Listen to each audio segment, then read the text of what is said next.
परिवार की तरह खड़े रहे, अपने मोहल्ले या शहर में किसी की मदद करना हो, जिससे जो बना उससे ज्यादा करने की कोशिश की। आज विश्व में वैक्सीनेशन के जो आंकड़े हैं, उनकी तुलना भारत से करें तो लगता है कि देश ने कितना अभूतपूर्व काम किया है, कितना बड़ा लक्ष्य हासिल किया है। वैक्सीन की 140 करोड़ डोज के पड़ाव को पार करना प्रत्येक भारतवासी की अपनी उपलब्धि है। ये प्रत्येक भारतीय का व्यवस्था पर भरोसा दिखाता है, विज्ञान पर भरोसा दिखाता है, वैज्ञानिकों पर भरोसा दिखाता है और समाज के प्रति अपने दायित्वों को निभा रहे हम भारतीयों की इच्छा शक्ति का प्रमाण भी है। लेकिन साथियों, हमें ये भी ध्यान रखना है कि कोरोना का एक नया वेरिएंट दस्तक दे चुका है। पिछले 2 वर्षों का हमारा अनुभव है कि इस वैश्विक महामारी को परास्त करने के लिए एक नागरिक के तौर पर हमारा खुद का प्रयास बहुत महत्वपूर्ण है। ये जो नया ओमिक्रॉन वेरिएंट आया है, उसका अध्ययन हमारे वैज्ञानिक लगातार कर रहे हैं। हर रोज नया डेटा उन्हें मिल रहा है, उनके सुझावों पर काम हो रहा है। ऐसे में स्वयं की सजगता, स्वयं का अनुशासन कोरोना के इस वेरिएंट के खिलाफ देश की बहुत बड़ी शक्ति है। हमारी सामूहिक शक्ति ही कोरोना को परास्त करेगी। इसी दायित्व बोध के साथ हमें 2022 में प्रवेश करना है। मेरे प्यारे देशवासियों, महाभारत के युद्ध के समय भगवान श्री कृष्ण ने अर्जुन को कहा था, नभः स्पृशम दीप्तम, यानी गर्व के साथ आकाश को छूना। ये भारतीय वायुसेना का आदर्श वाक्य भी है। मां भारती की सेवा में लगे अनेक जीवन आकाश की इन बुलंदियों को रोज गर्व से छूते हैं, हमें बहुत कुछ सिखाते हैं। ऐसा ही एक जीवन रहा ग्रुप कैप्टन वरुण सिंह का। वरुण सिंह उस हेलीकॉप्टर को उड़ा रहे थे जो इस महीने तमिलनाडु में हादसे का शिकार हो गया। उस हादसे में हमने देश के पहले सीडीएस जनरल बिपिन रावत और उनकी पत्नी समेत कई वीरों को खो दिया।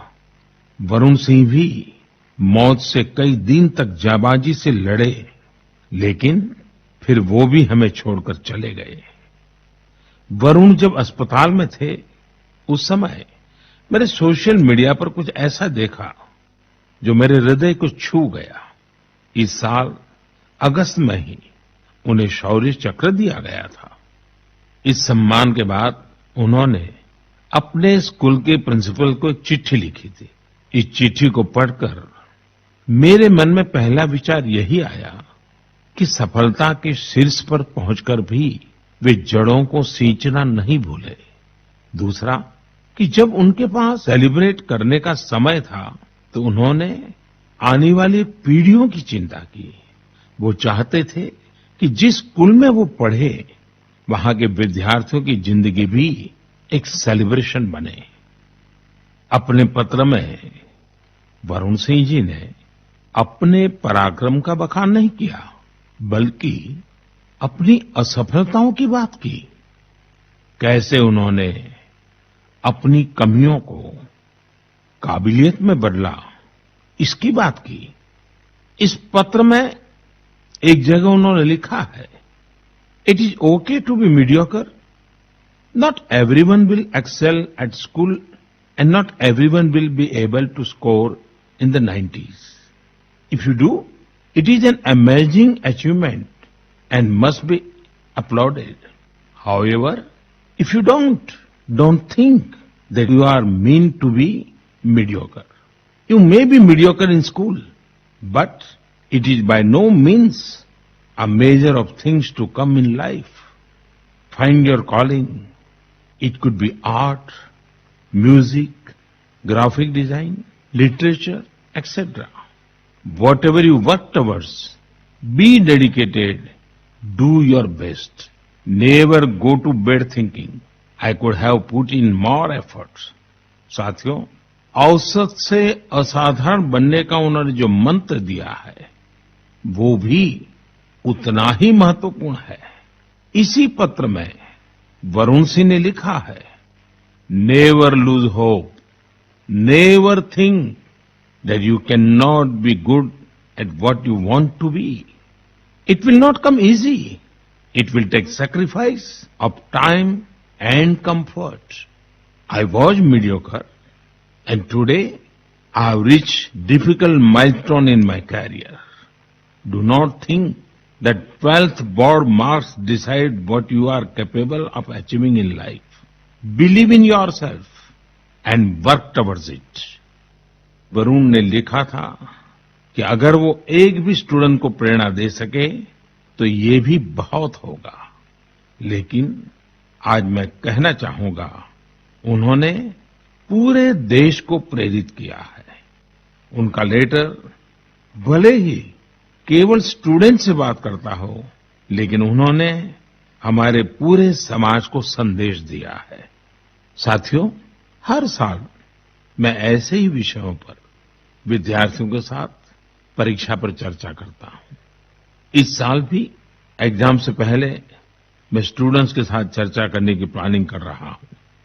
इस कार्यक्रम के लिए 2 दिन बाद 28 दिसंबर से mygov.in पर रजिस्ट्रेशन भी शुरू होने जा रहा है। ये रजिस्ट्रेशन 28 दिसंबर से 20 जनवरी तक चलेगा।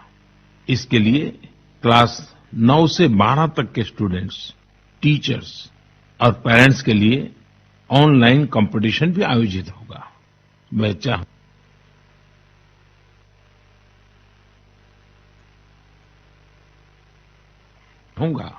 कि आप सब इसमें जरूर हिस्सा लें। आपसे मुलाकात करने का मौका मिलेगा। हम सब मिलकर परीक्षा, करियर, सफलता और विद्यार्थी जीवन से जुड़े अनेक पहलुओं पर मंथन करेंगे। मेरे प्यारे देशवासियों, मन की बात में अब मैं आपको कुछ सुनाने जा रहा हूं जो सरहद के पार कहीं बहुत दूर से आई है। ये आपको आनंदित भी करेंगी और हैरान भी कर देंगी। वंदे मातरम, वंदे मातरम, सुजलां सुफलां मलयजशीतलां, शाश्वते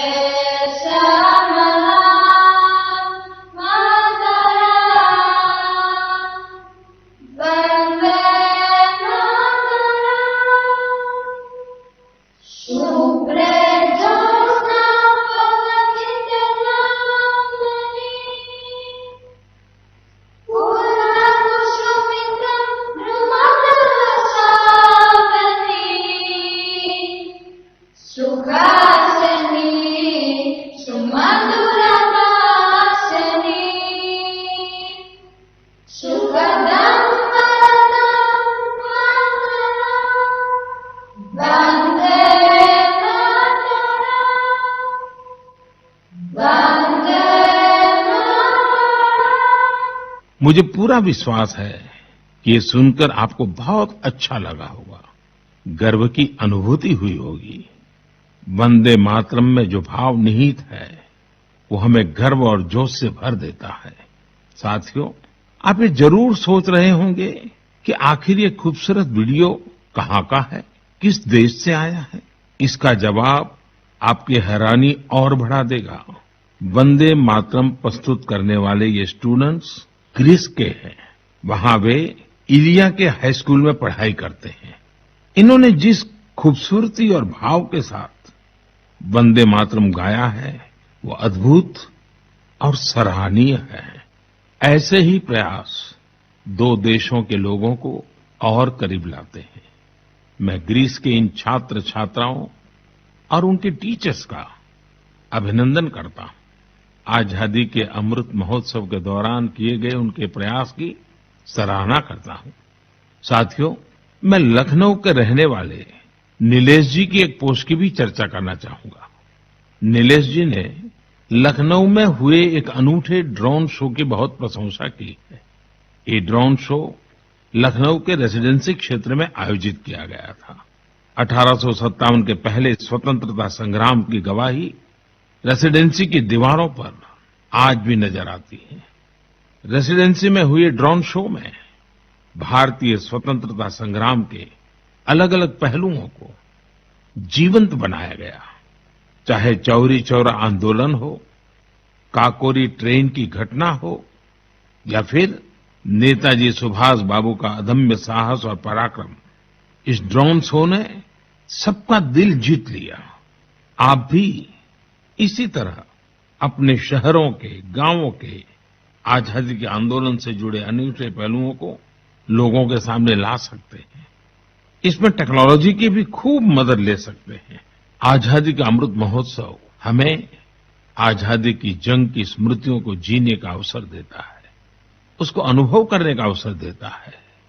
ये देश के लिए नए संकल्प लेने का, कुछ कर गुजरने की इच्छा शक्ति दिखाने का प्रेरक उत्सव है, प्रेरक अवसर है। आइए स्वतंत्रता संग्राम की महान विभूतियों से प्रेरित होते रहें, देश के लिए अपने प्रयास और मजबूत करते रहें। मेरे प्यारे देशवासियों, हमारा भारत कई अनेक असाधारण प्रतिभाओं से संपन्न है, जिनका कृतित्व दूसरों को भी कुछ करने के लिए प्रेरित करता है।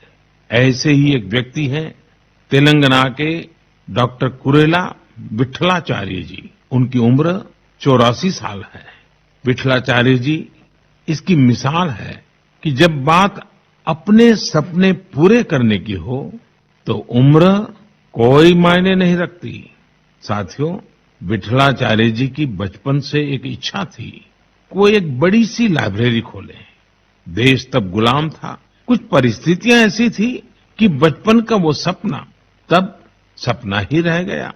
समय के साथ विट्ठलाचार्य जी लेक्चरर बने, तेलुगु भाषा का गहन अध्ययन किया और उसी में कई सारी रचनाओं का सृजन भी किया। 6-7 साल पहले वो एक बार फिर अपना सपना पूरा करने में जुटे। उन्होंने खुद की किताबों से लाइब्रेरी की शुरुआत की, अपने जीवन भर की कमाई इसमें लगा दी।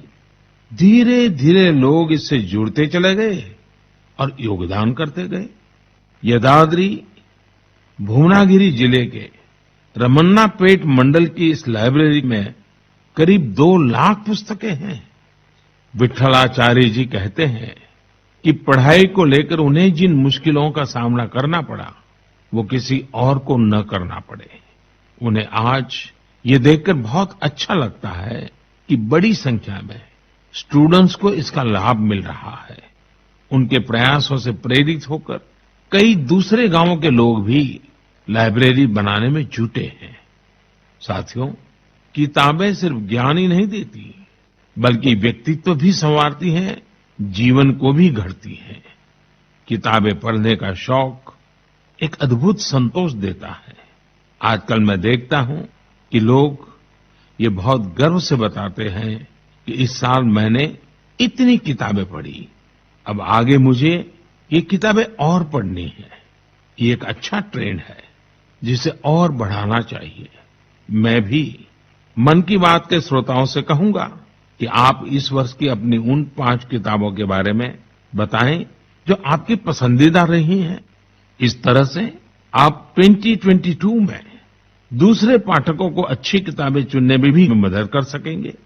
ऐसे समय में जब हमारा स्क्रीन टाइम बढ़ रहा है, बुक रीडिंग अधिक से अधिक पॉपुलर बने, इसके लिए भी हमें मिलकर प्रयास करना होगा। मेरे प्यारे देशवासियों, हाल ही में मेरा ध्यान एक दिलचस्प प्रयास की ओर गया है। ये कोशिश हमारे प्राचीन ग्रंथों और सांस्कृतिक मूल्यों को भारत ही नहीं बल्कि दुनिया भर में लोकप्रिय बनाने की है। पुणे में भंडारकर ओरिएंटल रिसर्च इंस्टीट्यूट नाम का एक सेंटर है। इस संस्थान ने दूसरे देशों के लोगों को महाभारत के महत्व से परिचित कराने के लिए ऑनलाइन कोर्स शुरू किया है। आप ये जानकर हैरान रह जाएंगे कि ये कोर्स भले अभी शुरू किया गया है, लेकिन इसमें जो कंटेंट पढ़ाया जाता है उसे तैयार करने की शुरुआत 100 साल से भी पहले हुई थी। जब इंस्टीट्यूट ने इससे जुड़ा कोर्स शुरू किया तो उसे जबरदस्त रिस्पांस मिला। मैं इस शानदार पहल की चर्चा इसलिए कर रहा हूं ताकि लोगों को पता चले कि हमारी परंपरा के विभिन्न पहलुओं को किस प्रकार मॉडर्न तरीके से प्रस्तुत किया जा रहा है। 7 समंदर पार बैठे लोगों तक इसका लाभ कैसे पहुंचे, इसके लिए भी इनोवेटिव तरीके अपनाए जा रहे हैं। साथियों, आज दुनिया भर में भारतीय संस्कृति के बारे में जानने को लेकर दिलचस्पी बढ़ रही है। अलग अलग देशों के लोग न सिर्फ हमारी संस्कृति के बारे में जानने के लिए उत्सुक हैं, बल्कि उसे बढ़ाने में भी मदद कर रहे हैं। ऐसे ही एक व्यक्ति हैं सर्बियन स्कॉलर डॉक्टर मोमिर निकिच। इन्होंने एक बाइलिंगुअल संस्कृत सर्बियन डिक्शनरी तैयार की है। इस डिक्शनरी में शामिल किए गए संस्कृत के 70,000 से अधिक शब्दों का सर्बियन भाषा में अनुवाद किया गया है। आपको ये जानकर और भी अच्छा लगेगा कि डॉक्टर निकिच ने 70 वर्ष की उम्र में संस्कृत भाषा सीखी है। वे बताते हैं कि इसकी प्रेरणा उन्हें महात्मा गांधी के लेखों को पढ़कर मिली। इसी प्रकार का उदाहरण मंगोलिया के 93 साल के प्रोफेसर जे गेंदे धर्म का भी है। पिछले 4 दशकों में उन्होंने भारत के करीब 40 प्राचीन ग्रंथों, महाकाव्यों और रचनाओं का मंगोलियन भाषा में अनुवाद किया है। अपने देश में भी इस तरह के जज्बे के साथ बहुत लोग काम कर रहे हैं। मुझे गोवा के सागर मुले जी के प्रयासों के बारे में भी जानने को मिला है, जो सैकड़ों वर्ष पुरानी कावी चित्रकला को लुप्त होने से बचाने में जुटे हैं। कावी चित्रकला भारत के प्राचीन इतिहास को अपने आप में समेटे हैं। दरअसल काव का अर्थ होता है लाल मिट्टी। प्राचीन काल में इस कला में लाल मिट्टी का प्रयोग किया जाता था। गोवा में पुर्तगाली शासन के दौरान वहां से पलायन करने वाले लोगों ने दूसरे राज्यों के लोगों का भी इस अद्भुत चित्रकला से परिचय कराया। समय के साथ ये चित्रकला लुप्त होती जा रही थी, लेकिन सागर मुले जी ने इस कला में नई जान फूंक दी है। उनके इस प्रयास को भरपूर सराहना भी मिल रही है। साथियों, एक छोटी सी कोशिश, एक छोटा कदम भी हमारी समृद्ध कलाओं के रक्षण में बहुत बड़ा योगदान दे सकता है। अगर हमारे देश के लोग ठान लें तो देश भर में हमारी प्राचीन कलाओं को सजाने, संवारने और बचाने का जज्बा एक जन आंदोलन का रूप ले सकता है। मैंने यहां कुछ ही प्रयासों के बारे में बात की है। देश भर में इस तरह के अनेक प्रयास हो रहे हैं। आप उनकी जानकारी नमो ऐप के जरिए मुझ तक जरूर पहुंचाएं। मेरे प्यारे देशवासियों, अरुणाचल प्रदेश के लोगों ने साल भर से एक अनूठा अभियान चला रखा है और उसे नाम दिया है Arunachal Pradesh air gun surrender अभियान। इस अभियान में लोग स्वेच्छा से अपनी एयरगन सरेंडर कर रहे हैं। जानते हैं क्यों? ताकि अरुणाचल प्रदेश में पक्षियों का अंधाधुंध शिकार रुक सके। साथियों, अरुणाचल प्रदेश पक्षियों की 500 से भी अधिक प्रजातियों का घर है। इनमें कुछ ऐसी देसी प्रजातियां भी शामिल हैं जो दुनिया में कहीं और नहीं पाई जाती हैं। लेकिन धीरे धीरे अब जंगलों में पक्षियों की संख्या में कमी आने लगी है। इसे सुधारने के लिए ही अब ये एयरगन सरेंडर अभियान चल रहा है। पिछले कुछ महीनों में पहाड़ से मैदानी इलाकों तक एक कम्युनिटी से लेकर दूसरी कम्युनिटी तक राज्य में हर तरफ लोगों ने इसे खुले दिल से अपनाया है। अरुणाचल के लोग अपनी मर्जी से अब तक 1600 से ज्यादा एयरगन सरेंडर कर चुके हैं। मैं अरुणाचल के लोगों की इसके लिए प्रशंसा करता हूं, उनका अभिनंदन करता हूं। मेरे प्यारे देशवासियों, आप सभी की ओर से 2022 से जुड़े बहुत सारे संदेश और सुझाव आए हैं। एक विषय हर बार की तरह अधिकांश लोगों के संदेशों में है। ये है स्वच्छता और स्वच्छ भारत का। स्वच्छता का ये संकल्प अनुशासन से, सजगता से और समर्पण से ही पूरा होगा। हम एनसीसी कैडेट द्वारा शुरू किए गए पुनीत सागर अभियान में भी इसकी झलक देख सकते हैं। इस अभियान में 30,000 से अधिक एनसीसी कैडेट शामिल हुए। एनसीसी के इन कैडेट्स ने बीचेज पर सफाई की, वहां से प्लास्टिक कचरा हटाकर उसे रिसाइकलिंग के लिए इकट्ठा किया। हमारे बीचेज, हमारे पहाड़, ये हमारे घूमने लायक तभी होते हैं जब वहां साफ सफाई हो। बहुत से लोग किसी जगह जाने का सपना जिंदगी भर देखते हैं, लेकिन जब वहां जाते हैं तो जाने अनजाने कचरा भी फैला आते हैं। ये हर देशवासी की जिम्मेदारी है कि जो जगह हमें इतनी खुशी देती है, हम उन्हें अस्वच्छ न करें। साथियों, मुझे साफ वाटर नाम से एक स्टार्टअप के बारे में पता चला है, जिसे कुछ युवाओं ने शुरू किया है। ये आर्टिफिशियल इंटेलिजेंस और इंटरनेट ऑफ थिंग्स की मदद से लोगों को उनके इलाके में पानी की शुद्धता और क्वालिटी से जुड़ी जानकारी देगा। ये स्वच्छता का ही तो एक अगला चरण है। लोगों के स्वच्छ और स्वस्थ भविष्य के लिए इस स्टार्टअप की अहमियत को देखते हुए इसे एक ग्लोबल अवार्ड भी मिला है। साथियों, एक कदम स्वच्छता की ओर इस प्रयास में संस्थाएं हो या सरकार, सभी की महत्वपूर्ण भूमिका है। आप सब जानते हैं कि पहले सरकारी दफ्तरों में पुरानी फाइलों और कागजों का कितना ढेर रहता था।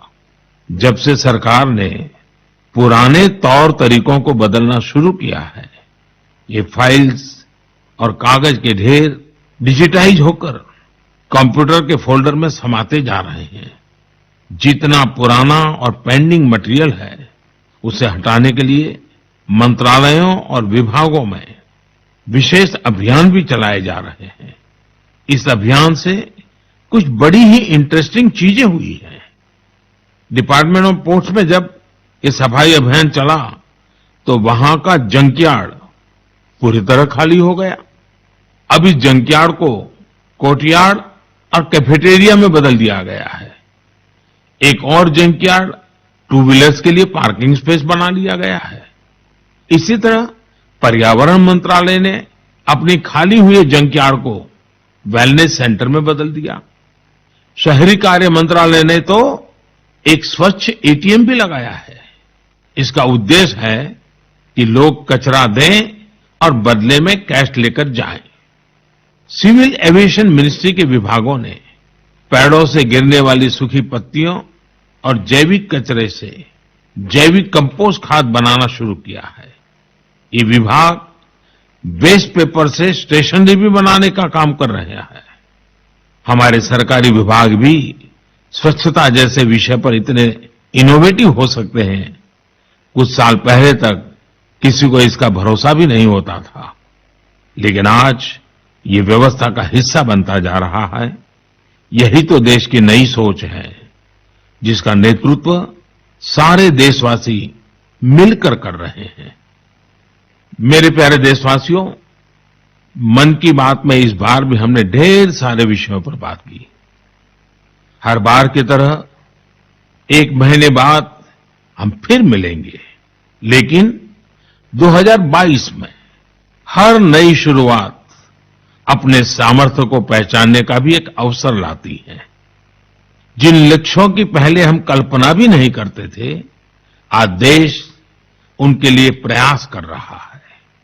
हमारे यहां कहा गया है, क्षणशः कणस्य चैव विद्याम अर्थंच साधयेत्।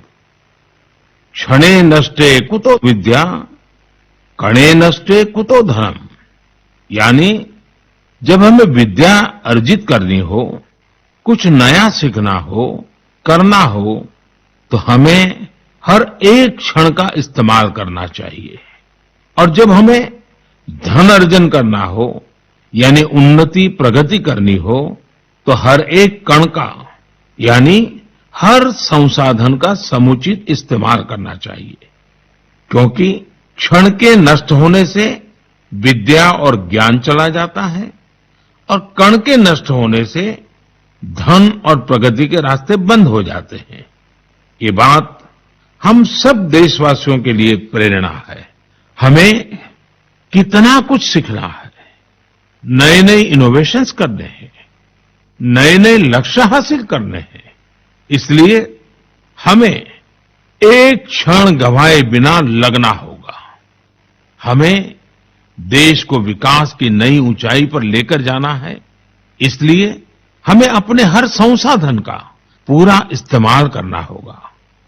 ये एक तरह से आत्मनिर्भर भारत का भी मंत्र है, क्योंकि हम जब अपने संसाधनों का सही इस्तेमाल करेंगे, उन्हें व्यर्थ नहीं होने देंगे, तभी तो हम लोकल की ताकत पहचानेंगे, तभी तो देश आत्मनिर्भर होगा।